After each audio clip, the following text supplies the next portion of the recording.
All right, and you just look at me and you ignore the camera. Okay. So first, let's start off by telling me who you are and your academic affiliation. Okay, hi, I'm David Greenberg. I'm a professor of history and also journalism and media studies at Rutgers University. Now, you've got a book that you're working on that you're going to be talking about at a panel today, and it's about spin. Is spin getting worse? That's the impression that people have, that everything, all politics, is now all about spin, spin, spin. Part of what I think the book is going to show people is just how deeply embedded this has been in politics for a long, long time. In fact, I argue spin is inherently a part of politics, and you can go back to the Greeks and rhetoric and the way that orators are trying to sway the masses with arguments. That's spin. So it's part of what politics is. I'm trying to suggest that with the modern American presidency, starting with Teddy Roosevelt and Wilson, there's a new focus on winning public opinion as the basis for a presidential agenda. So that's when spin really becomes a self-conscious part of what presidents are doing really every day. Is it worse today than when TR and Wilson were doing it? I don't know if I would say it's worse. It is more intense. When Roosevelt was doing it, he was pretty much doing it all by himself. He started to hire, he was the first one who started to hire public relations people to manage a Panama Canal project or to help him with the daily flood of press inquiries that were starting to come in.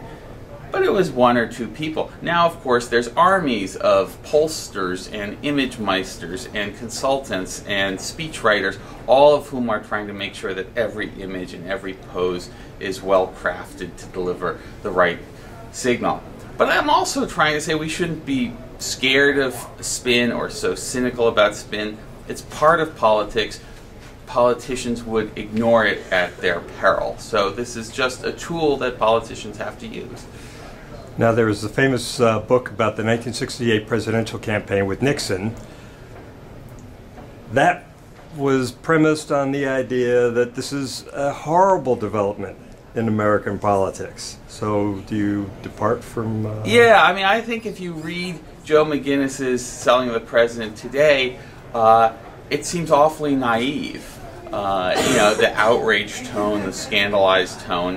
Well, of course they're going to be selling the candidate. That's part of what politics, again, is all about.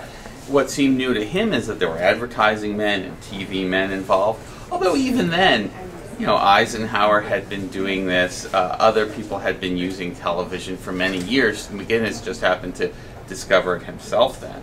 Although you do have Eisenhower saying right after he's just shot one of his little 30-second commercials, to think that an old army soldier, that it's come to this. Right, exactly. But, you know, the difference in 52 is Eisenhower's willing at least to embrace the 30-second commercials, which are, you know, a real innovation. And Adlai Stevenson is sort of too high and mighty and too disdainful of television to recognize that it's actually an effective tool for communicating your message.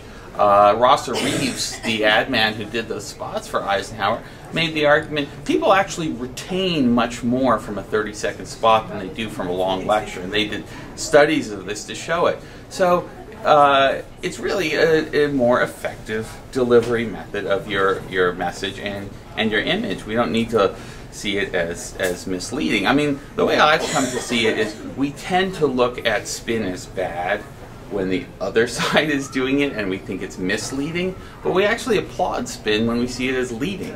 And spin is both leading and misleading. All right, let's get a little political Right. here.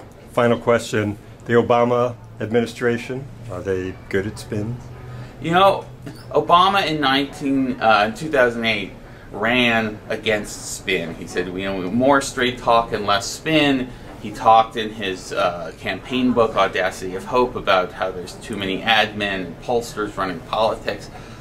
But that was spin, you know, and that was Obama trying to be the authentic, the guy who wasn't captive to Washington and its ways.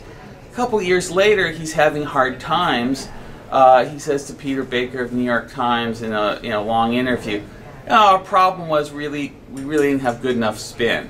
So he likes spin or needs it when he thinks it serves his purpose, and he disdains it when he You know, when that serves his purpose, I think Obama is actually, you know, they have a very aggressive press shop. He can be quite good at it. His real problem is not spin. His real problem has been the economy. Thank you so much, David. All right, thanks, Rick.